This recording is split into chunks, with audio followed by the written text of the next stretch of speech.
Bismillahirrahmanirrahim. Assalamualaikum warahmatullahi ta'ala wabarakatuh.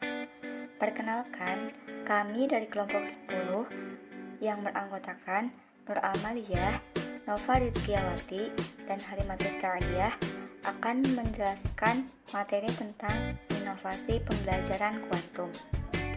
Di sini saya Nur Amaliyah sebagai materi yang pertama. Nah, submateri yang akan kita bahas mengenai inovasi pembelajaran kuantum mengenai yang pertama, latar belakang atau sejarah munculnya pembelajaran kuantum. Yang kedua, landasan pembelajaran kuantum.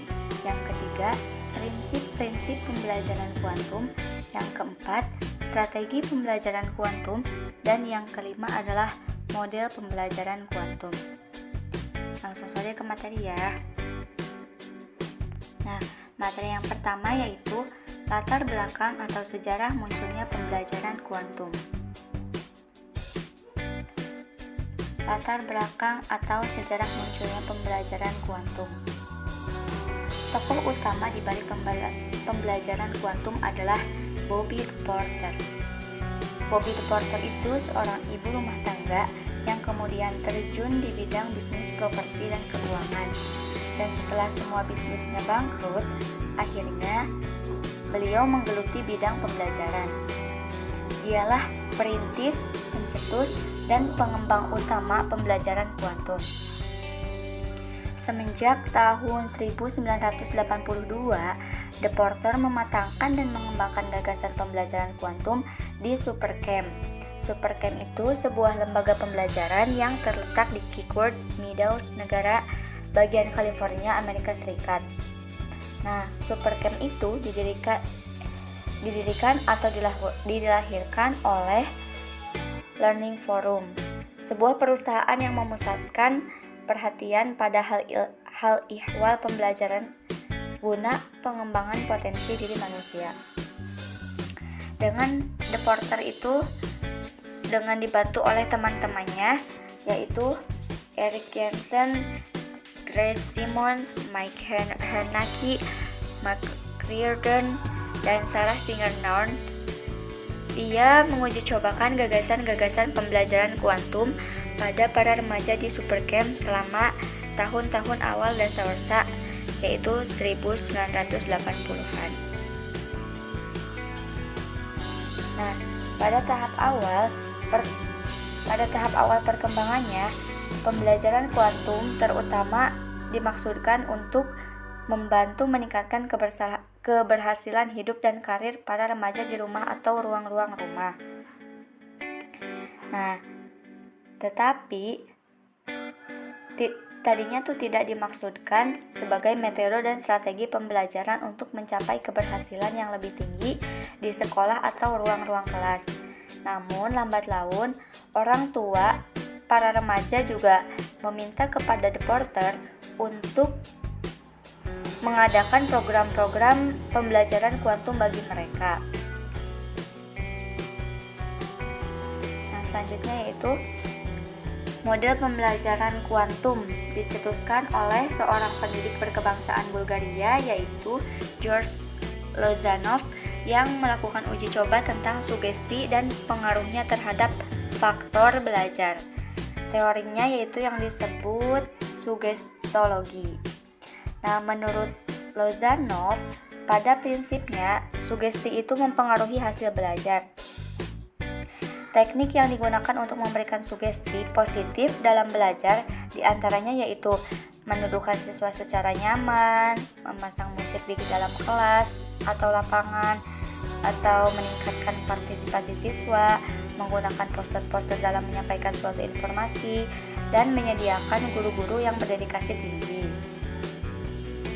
Nah, pembelajaran kuantum sebagai salah satu model strategi dan pendekatan pembelajaran, khususnya menyangkut keterampilan guru dan merancang pengembangan dan mengelola sistem pembelajaran sehingga guru mampu menciptakan suasana pembelajaran yang efektif, menggairahkan, dan memiliki keterampilan hidup.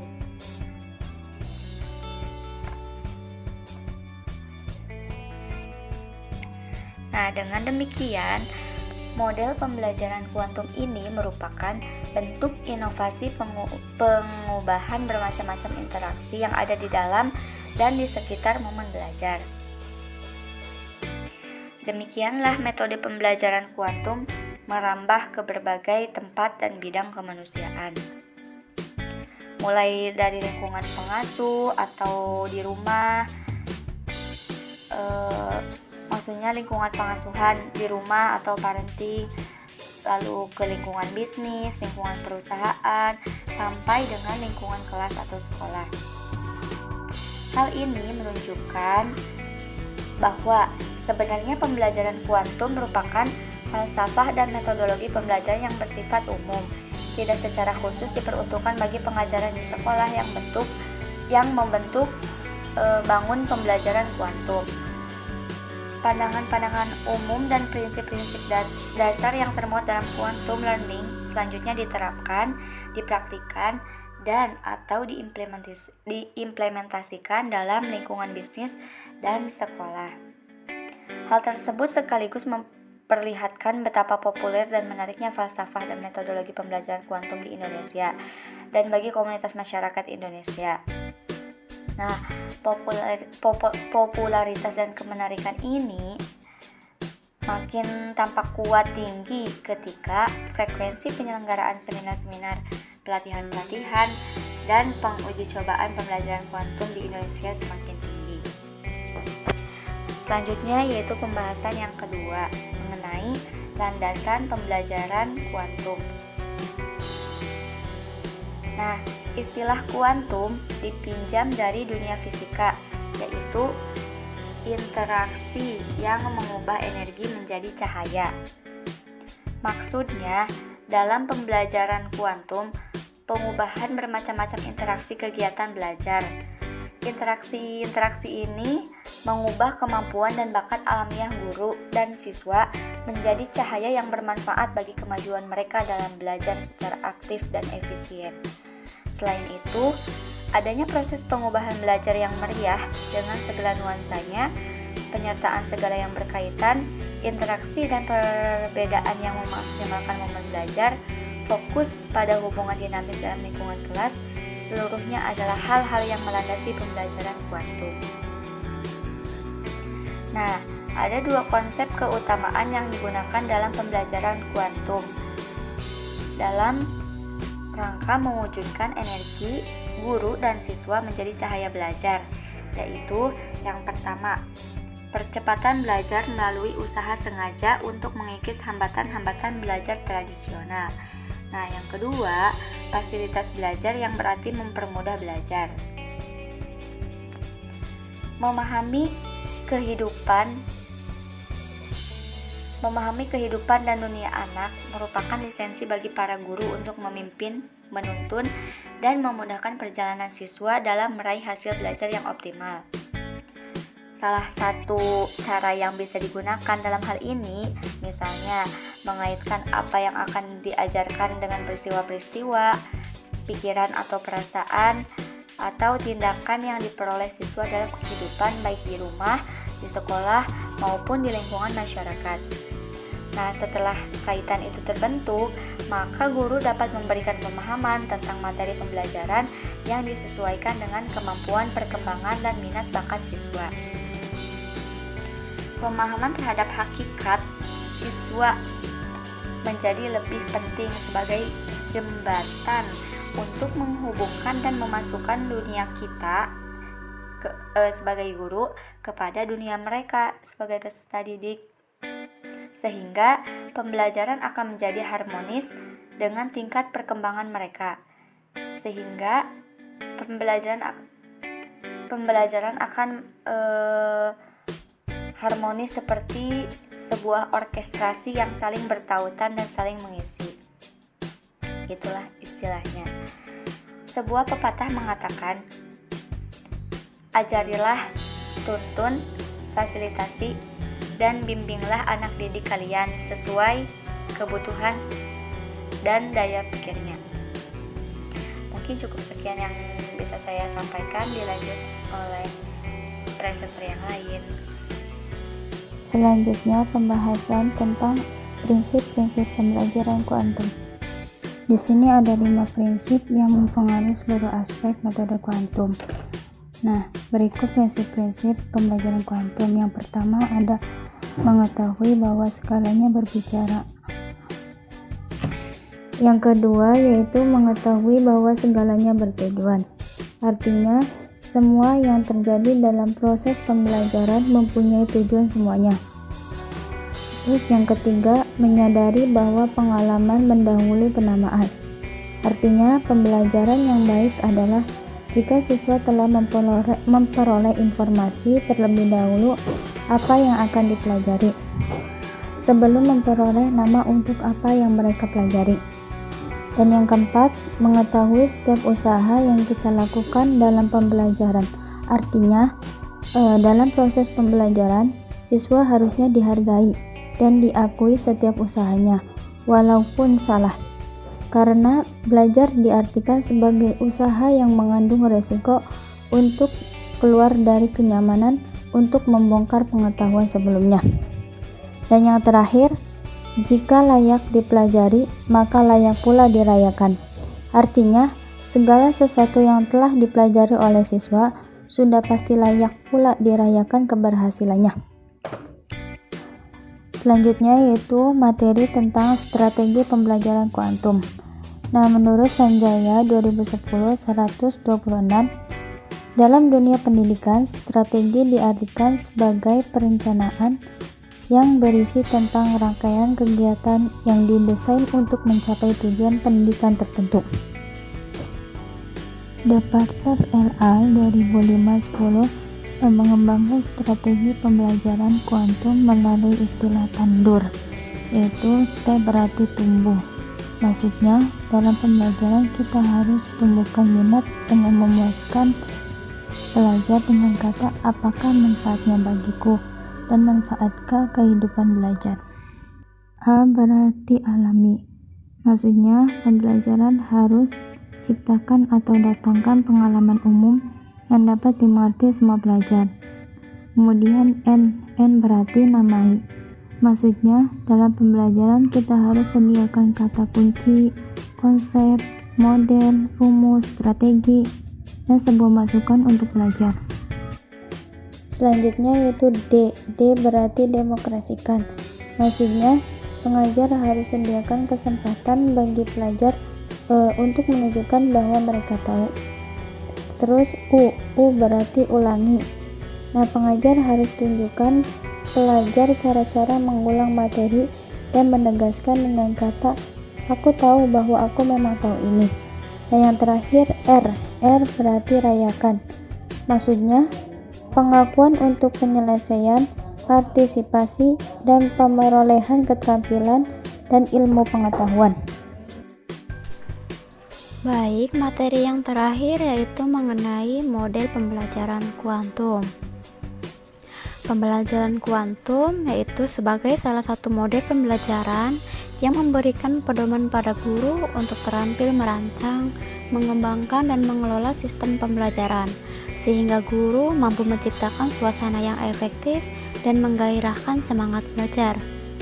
Biasanya, model pembelajaran kuantum identik dengan sebuah simfoni dan pertunjukan musik. Maksudnya, pembelajaran kuantum memberdayakan seluruh potensi dan lingkungan belajar yang ada, sehingga proses belajar menjadi suatu yang menyenangkan dan bukan sebagai sesuatu yang memberatkan. Untuk dapat mengarahkan kepada yang dimaksud, ada beberapa langkah yang harus dilakukan, yaitu yang pertama, optimal minat pada diri. Yang kedua, bertanggung jawab pada diri sehingga akan memulai mengupayakan segalanya terlaksana. Lalu yang ketiga, hargailah segala tugas yang telah selesai. Nah, tujuan pokok pembelajaran kuantum itu sendiri yaitu meningkatkan partisipasi siswa melalui pengubahan keadaan, meningkatkan motivasi dan minat belajar siswa, meningkatkan daya ingat dan meningkatkan rasa kebersamaan, meningkatkan daya dengar, dan meningkatkan kehalusan perilaku.